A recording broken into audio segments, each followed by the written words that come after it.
میں تو دل ہی دل میں شکر ادا کر رہی تھی کہ شکر ہے انہوں نے اپنے بیٹے کے لیے کسی دوسری لڑکی کا انتخاب کرنے کا سوچا ہے۔ گھر والوں کو میری فکر بہت زور سے لگ گئی تھی۔ کہنے لگی کہ اس کا کیا بنے گا، اب اس سے کون شادی کرے گا۔ میں نے تو سوچ رکھا تھا کہ اس کا رشتہ وہاں ہو جائے گا، لیکن وہ لوگ تو باہر رشتہ تلاش کرنے کے چکر میں ہیں۔ میں پرسکون زندگی گزار رہی تھی، لیکن مجھے بار بار احساس دلایا جاتا تھا کہ جیسے یہ سب میرا قصور ہو۔ اس دوران افواہ پھیل گئی کہ تایا کے شریف بیٹے نے پسند کی شادی کی ہے۔ تایا جو بڑے فخر سے ہمیشہ میری بے عزتی کیا کرتے تھے، جو مجھے برا بلا کہا کرتے تھے، اب وہ خاموش تھے۔ ان کے پاس کہنے کو کچھ بھی نہیں رہا تھا۔ میرے تایا تو اس بات کا انکار کرنے لگے۔ البتہ تائی یہ کہنے لگی کہ ضرور اس چالاک عورت نے میرے بیٹے کو اپنے جال میں پھنسایا ہوگا، ورنہ میرا بیٹا اتنا شریف اور بھولا بھالا تھا۔ مجھے سمجھ نہ آئی کہ آج بھی وہ اپنے بیٹے کو شریف اور دوسرے کی بیٹی پر چالاکی کا الزام لگا رہی تھی۔ گھر میں بہن کی شادی کی تیاریاں چلنے لگی۔ میرا کوئی رشتہ نہیں تھا، اس وجہ سے تایا کے زور دینے پر میں شادی کی حامی نہیں بھرتی تھی۔ میری اماں ہر بات میں مجھے احساس کمتری کا شکار کرواتی تھی۔ میری سوچ گھر والوں سے مختلف تھی، اسی لیے میں اپنا دکھ کسی کے ساتھ بیان نہیں کر سکتی تھی۔ مجھے گھر میں اکیلا محسوس ہوتا تھا، کوئی سچا دوست نہ تھا۔ میں دعا کرتی تھی کہ اللہ مجھے قابل شوہر سے نواز دے جو میرے دکھ درد کو سمجھ سکے۔ مجھے تایا کی بہو سے دلی ہمدردی تھی۔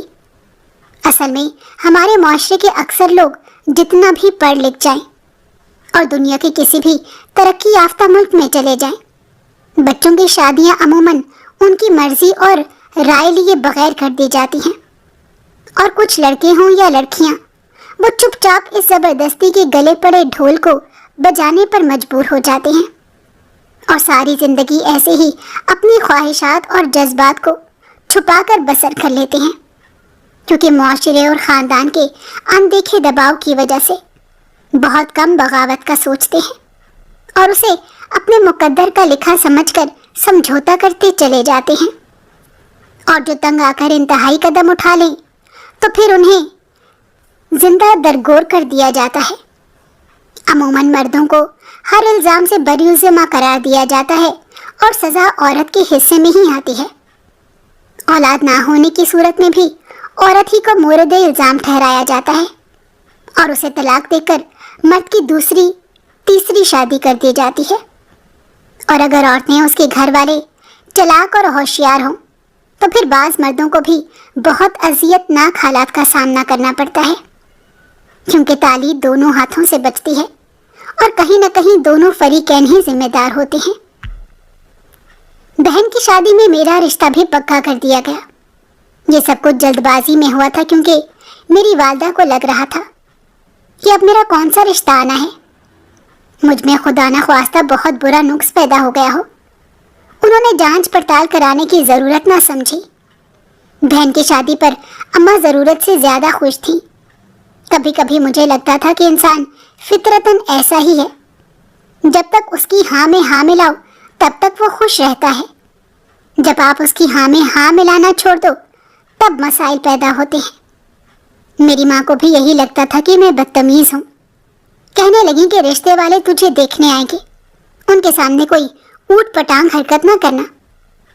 میں خود خوش تھی کہ کسی طرح میری شادی ہوگی تو میں بھی اس گھر سے رخصت ہو جاؤں گی۔ بہن رخصت ہو کر اپنے گھر چلی گئی تھی۔ ابا نے اپنی حیثیت سے زیادہ ہی خرچہ کر دیا تھا۔ اپنے بھائی کے آگے اپنی عزت بنانے کے لیے انہوں نے اپنی چادر سے زیادہ پاؤں پھیلائے تھے۔ سبزیوں کی تو اتنی کمائی نہ ہو رہی تھی، گلی سے کچھ دور ہی ریڑھی لگا دی گئی تھی۔ وہ لوگ مجھے دیکھنے کے لیے آئے، پہلی بار میں ہی رشتہ پکا کر گئے۔ مجھے اس چیز کا اندازہ کرنا تھا، کتنی دعائیں جلدی سن لی جاتی ہیں۔ میں تو صبح شام دعا کر رہی تھی کہ میں چلی جاؤں۔ گھر کے حالات ابھی تک اتنے اچھے نہ تھے، مجھے بھی ویسے ہی جہیز دیا جاتا۔ پہلے بھی ابا پر ہزاروں کا خرچہ چڑھ چکا تھا۔ خیر سے میری شادی بھی ہو گئی۔ گھر والوں نے